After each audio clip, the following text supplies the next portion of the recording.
vamos a analizar una reflexión que nos ha llegado y que es, bueno, muy potente. Es la crónica de una decisión, la de una persona que ha decidido apagar la radio y la televisión generalista, para siempre. Que suena drástico, ¿eh? Suena muy drástico, pero es que el motivo es lo interesante.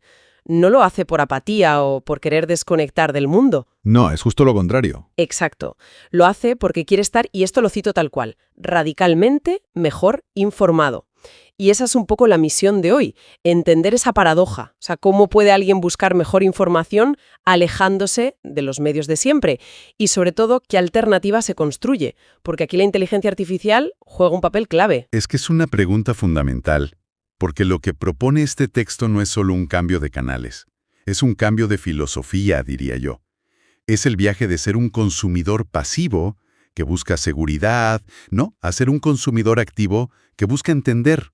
Y eso, claro, es mucho más incómodo. Vale, pues vamos a desgranar eso. El punto de partida del autor, su momento de hasta aquí. No es cinismo, ¿eh? Es una observación que yo creo que a muchos nos suena. Describe ese momento de sentarse a ver las noticias y darse cuenta de que un mismo hecho, no sé, un dato económico, por ejemplo, Sí. se convierte en dos historias completamente opuestas según el canal que pongas. Y no habla solo de un sesgo sutil, que bueno, eso todos lo damos por hecho. El texto usa una expresión muy fuerte, realidades manufacturadas. O sea, narrativas construidas a propósito para servir a una agenda, ya sea política o económica. Claro. Y eso le genera una crisis de confianza total. La pregunta que se hace ya no es qué medio dice la verdad, es algo mucho más profundo. ¿Hay una verdad accesible ahí fuera o solo estamos eligiendo la ficción que más nos gusta? Describe ese momento como un clic en la cabeza, la frustración de darse cuenta de que ya no podía delegar su criterio, que ya no servía con asumir que lo que decía su emisora de confianza era sin más la realidad. Ese es el punto de ruptura. Exacto. No es que rechace la información, sino que rechaza cómo se la están empaquetando y sirviendo. Es el sistema de intermediarios lo que le falla. Es esa toma de conciencia. Si quieres entender el mundo en su complejidad, la confianza ciega en un único narrador es un obstáculo. Es como admitir que el mapa que te dan no coincide con el terreno. Y ahí, o dejas de mirar el terreno, O te pones a dibujar tu propio mapa. justo. Y aquí es donde la cosa se pone, para mí, muy interesante. Cuando intenta entender por qué el sistema es así, llega a una conclusión potentísima. Dice que el principal producto que venden los medios generalistas no es información, es seguridad psicológica. Es que ese enfoque psicológico es fascinante, porque explica por qué seguimos ahí, enganchados a fuentes que a veces intuimos que no son fiables del todo. El texto es muy claro en esto. La mayoría de la gente, con sus vidas, el trabajo, la familia, No tiene tiempo, claro. no tiene ni el tiempo ni la energía mental para pasarse horas contrastando fuentes o leyendo informes. Es una sobrecarga cognitiva brutal. Y ante esa avalancha, la reacción humana más natural es buscar refugio, ¿no? Totalmente. Nos agarramos a una narrativa, a un medio, que nos da una visión del mundo ordenada, coherente. Que nos confirman lo que ya pensamos. No es tanto buscar la verdad como huir de la incertidumbre. Y el texto insiste mucho en que esto no es una cuestión de ser más o menos inteligente. Para nada. Es casi una necesidad biológica de ahorrar energía mental. Es que pensar críticamente es agotador. Requiere dudar de todo el tiempo, incluso de ti mismo. Claro. Y los medios que te dan una narrativa cerrada, aunque esté sesgada, son como un bálsamo. Te dicen, tranquilo, ya hemos pensado nosotros por ti. El mundo es así de simple. Estos son los buenos, estos los malos. Relájate. Es un anclaje. De hecho, para ilustrarlo, usa un ejemplo histórico muy duro, el del ascenso del nazismo. Y lo plantea no como un fallo de inteligencia de la sociedad, sino como un colapso de seguridad psicológica. Uf, qué potente eso. Sí, una sociedad desorientada, humillada, se aferró al primer relato, por loco que fuera, que le prometió orden y certezas. Es un caso extremo, pero demuestra lo que estamos dispuestos a sacrificar a cambio de sentir que pisamos suelo firme. Y si traemos esa idea al presente, la conclusión es que gran parte de los medios funcionan como proveedores de consuelo. De información con sedantes, creo que lo llama. Eso es. Y él decide que prefiere el dolor de cabeza de la realidad sin anestesia. Y eso nos lleva a la parte constructiva, a la alternativa. Exacto. ¿Qué hace? Pues describe un método casi artesanal, muy activo. Primer paso. Usa varias inteligencias artificiales de distintas empresas para hacer un barrido masivo de información sobre un tema. Esa sería la materia prima, digamos. Correcto. Segundo paso, que me parece muy agudo. Va a las redes sociales, pero no para informarse. Las usa como lo que él llama un termómetro social, para ver qué narrativas cogen fuerza, qué emociones hay. No busca el hecho, busca la reacción al hecho. Justo. Es una distinción clave. Mide la temperatura emocional, no los hechos verificados. Vale. Tercer paso. Ahora sí, consulta medios convencionales, pero con una regla de oro. Nunca uno solo. Los trata como una fuente más. Como la versión de una de las partes. Y el cuarto paso es donde está la magia. Cruzarlo todo. Pone las versiones de la IA, lo de las redes y los medios, unas frente a otras. Y busca las grietas, las omisiones, las contradicciones. Dice que ahí es donde suele estar lo interesante. Y aquí hay que pararse un momento en el papel de la IA. Él insiste mucho en que no la trata como un oráculo de la verdad. La usa como un asistente de investigación sobrehumano. Espera, que esto me parece clave. Cuando dice que usa la IA para cruzar versiones, ¿cómo es eso en la práctica? O sea, le dice a la máquina, analiza este artículo, este editorial y este hilo de Twitter y dime dónde chocan. ¿Es tan directo? En esencia, sí. Con herramientas como la que menciona Notebook LM, tú puedes subir varios documentos. Y luego conversas con ellos. Le puedes preguntar, por ejemplo, ¿cuál es el punto de desacuerdo principal entre la fuente A y la B sobre este tema? Vaya. O resume la postura del gobierno según estos artículos y ahora la de la oposición según estos otros. La IA no te da la verdad, pero te ayuda a ver el esqueleto de los argumentos y a detectar las incoherencias a una velocidad imposible para un humano. O sea, te acelera el pensamiento crítico, no te lo sustituye. Exacto. Te quita el trabajo pesado de comparar para que tú te dediques al análisis de verdad. Y es que no se queda ahí. Una vez ha hecho todo ese trabajo, da un paso más que es una ciencia ficción. Convierte sus conclusiones en sus propios programas de radio y televisión. Este es para mí el giro más radical de todos. Porque lo que está describiendo es una tendencia mucho más grande. La desintermediación. Explica eso un poco. Lo hemos visto en las finanzas con las criptomonedas, que prometen un sistema sin bancos, o en la educación con los cursos online. Y ahora parece que está llegando a la construcción de nuestra propia realidad informativa. Describe cómo vuelca todas sus fuentes y análisis en estas herramientas y les pide que le generen un guión. Y luego usa voces sintéticas para narrarlo.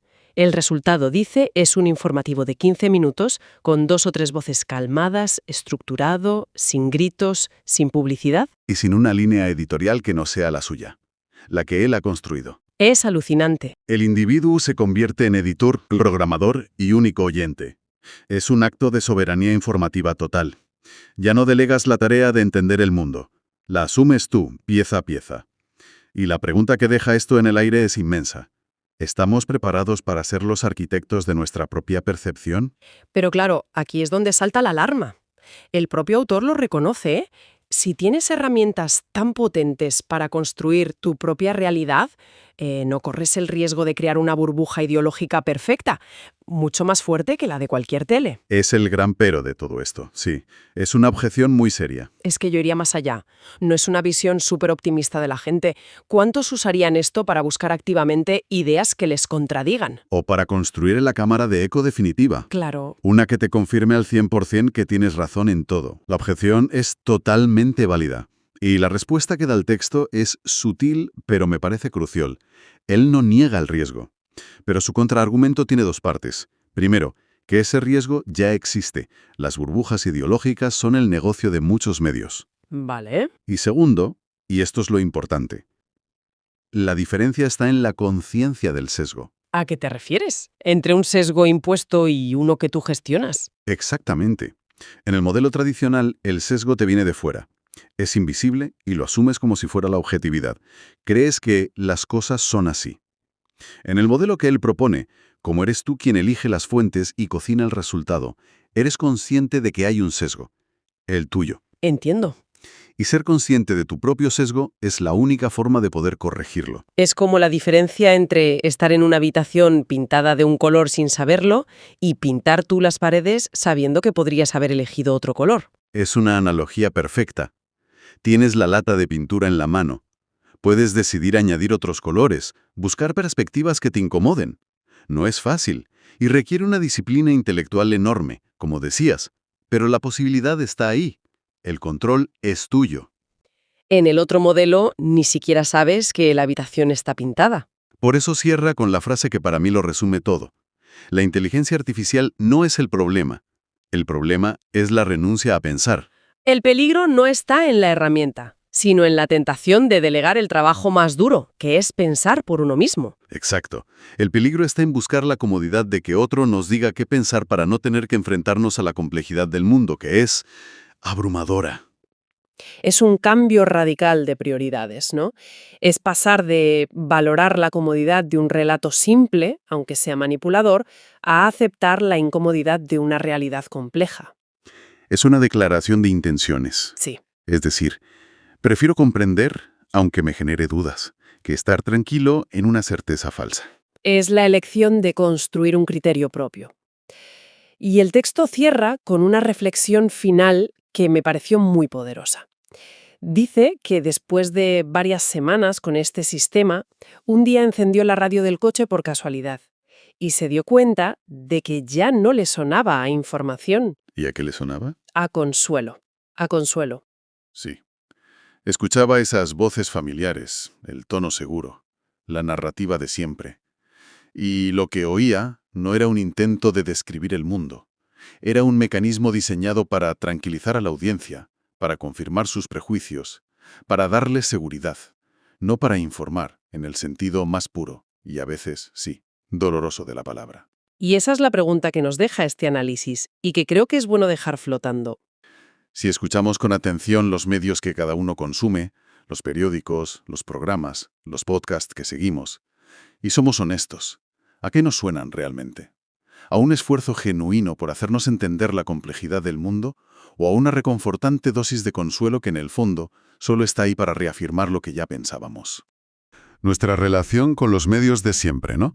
La radio que escuchamos en el coche, el telediario de por la noche Sí. y los textos que analizamos hoy proponen una idea que de entrada a mí me suena un poco radical. Un poco. ¿Y si la función principal de estos medios no fuera informarnos, sino...? Tranquilizarnos. Es una pregunta muy incómoda, desde luego, porque no estamos hablando de noticias falsas, que es lo típico. No. Hablamos de algo mucho más sutil.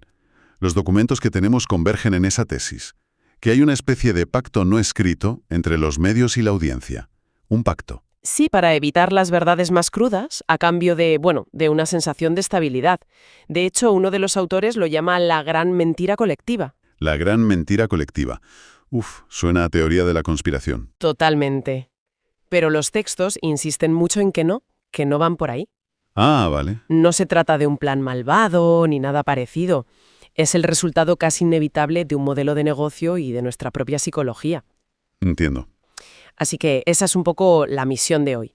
Desgranar esa idea, la de que los medios nos venden seguridad psicológica, y ver cómo se aplica en un caso que los documentos califican de paradigmático, el de la cobertura de las crisis medioambientales. Exacto. Perfecto.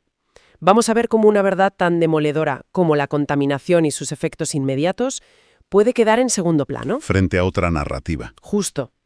Frente a la del cambio climático, que resulta por su propia naturaleza más manejable y menos disruptiva para el día a día. Es un ejemplo perfecto de cómo funciona este mecanismo tranquilizador. De acuerdo. Pues empecemos por la base de todo. La tesis es que la mayoría, con nuestras vidas, el trabajo, las facturas, los problemas, pues no tenemos ni el tiempo ni la energía para ser analistas de noticias. Claro, a tiempo completo es imposible. Buscamos estabilidad, no la verdad con toda su complejidad.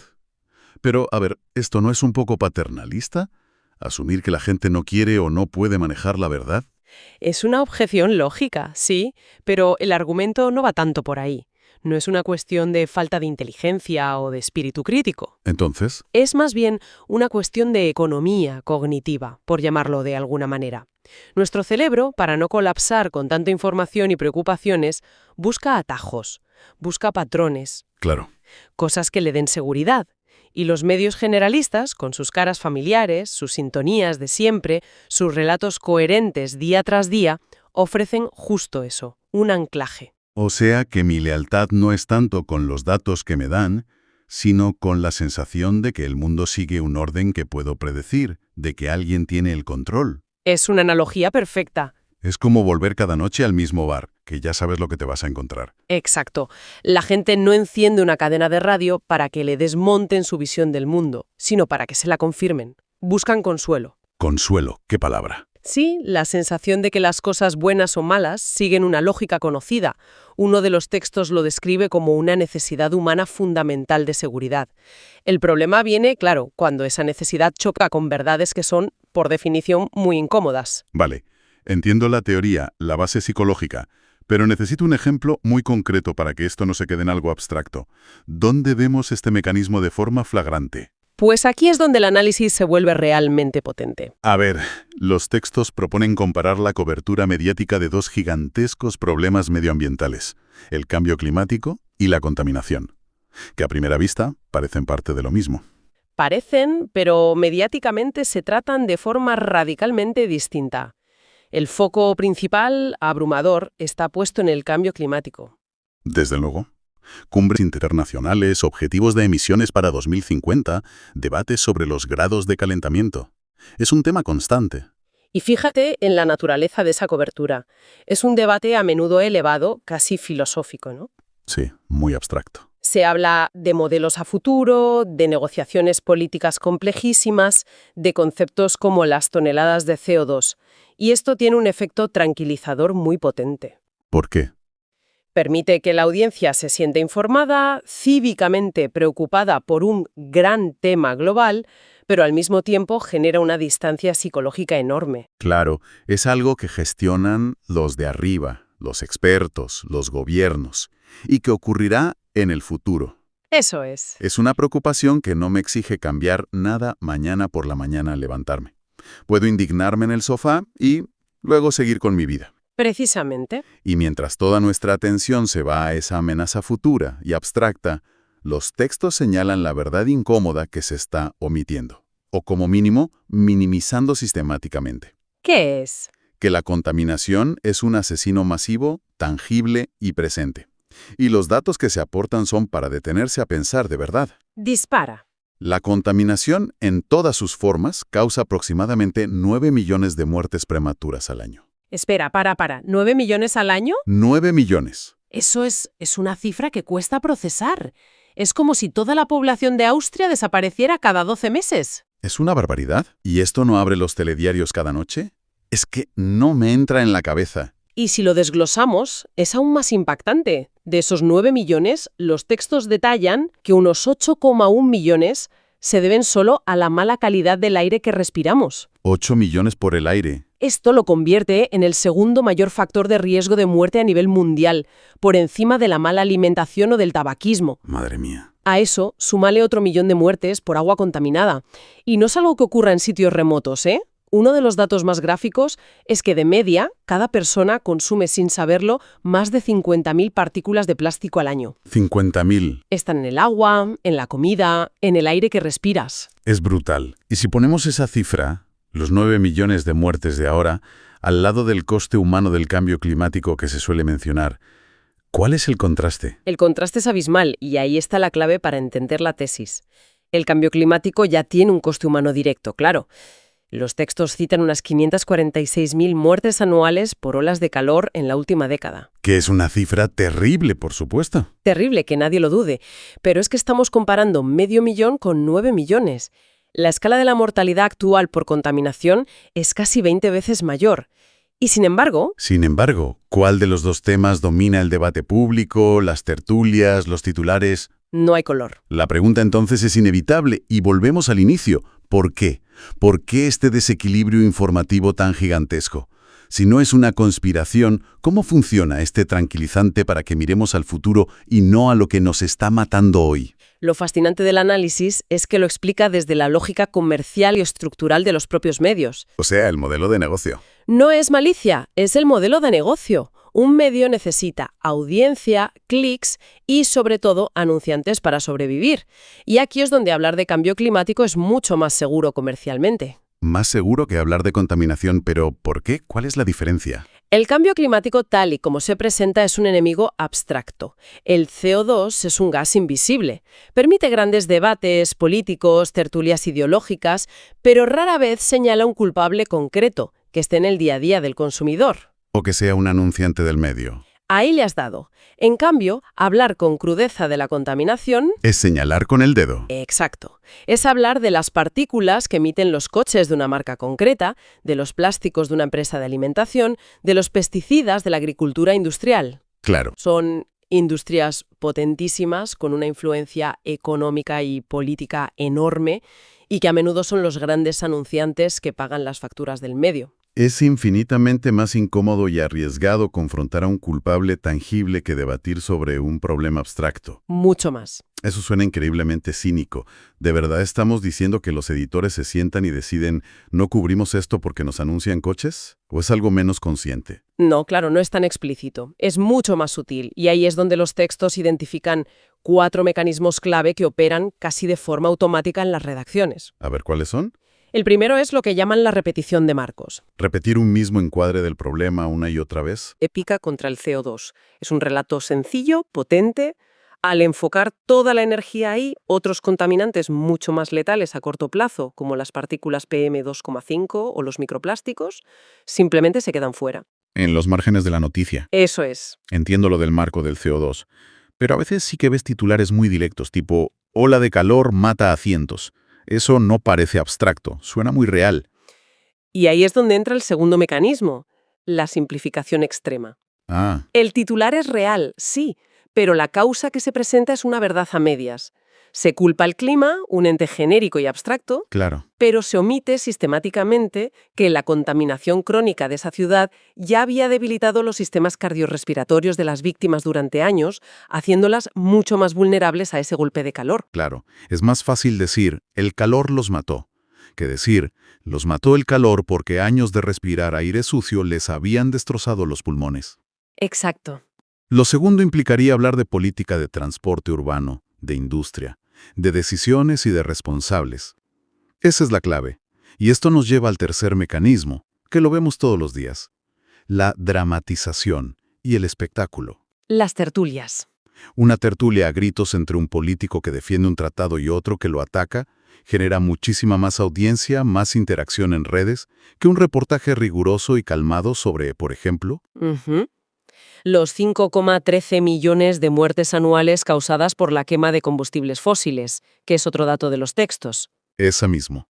El espectáculo y el conflicto venden. La información detallada y compleja, pues no tanto. Y supongo que de esa dramatización nace el último mecanismo.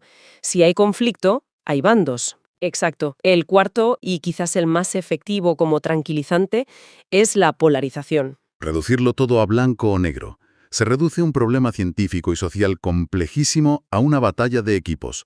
Ecologistas contra negacionistas, progres contra conservadores. Y ahí ya eliges tu trinchera. El objetivo no es que la audiencia entienda el problema, sino que elija un bando. Y eso es psicológicamente muy reconfortante. Te da una identidad de grupo, un sentido de pertenencia y te exime de la tarea de entender los matices. Ya sabes lo que tienes que pensar porque es lo que piensa tu equipo. Justo. Entonces, si unimos todas las piezas, el marco del CO2, la simplificación, el espectáculo de las tertulias y la polarización, el resultado es un panorama mediático donde, como decían los textos, se prioriza la tranquilidad de la audiencia sobre la verdad. Y la seguridad comercial. Y la seguridad comercial, por supuesto. Una verdad tan cruda como que 9 millones de personas mueren al año por algo que apenas merece un titular.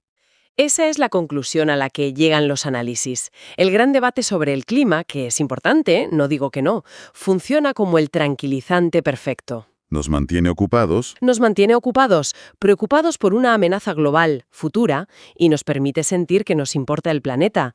Y mientras tanto, La crisis de la contaminación, que está aquí y ahora, en nuestras ciudades, en nuestros cuerpos, queda relegada. convenientemente, a un segundo plano, no confrontamos las causas directas y dolorosas del problema actual. Es un diagnóstico bastante desolador.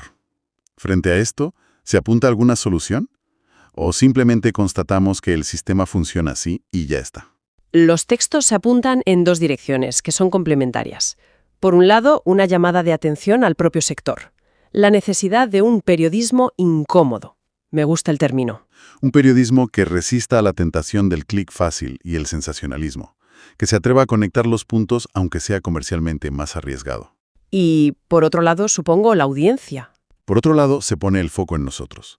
Hablan de fomentar una alfabetización mediática activa. O sea, aprender a leer entre líneas. Eso es, que como ciudadanos aprendamos a identificar estos marcos, a detectar las simplificaciones, a cuestionar la polarización, a dejar de ser consumidores pasivos de relatos prefabricados, en definitiva. El que plantea uno de los autores, que me pareció fascinante y un poco de ciencia ficción. A ver. Describe cómo ha empezado a experimentar con inteligencia artificial para construir sus propios resúmenes de noticias. Ah, muy interesante. Cruzando docenas de fuentes, eliminando sesgos y propaganda, para convertirse en esencia en su propio editor personal. Es una vía que abre una puerta a un futuro curioso como mínimo. La tecnología para hacerlo ya empieza a estar al alcance. Exacto. Y la pregunta que deja en el aire es tremenda. En un futuro cercano, cuando estas herramientas estén al alcance de todos, ¿será este el fin del modelo de medios tranquilizantes? ¿Porque por fin podremos acceder a la verdad sin filtros? Ay, ¿O por el contrario, será la herramienta definitiva para el autoengaño? Usaremos esa misma tecnología para construirnos burbujas ideológicas aún más perfectas, más cómodas y más aislantes que las que nos ofrecen los medios actuales. eligiendo solo las fuentes que confirman lo que ya creemos creer.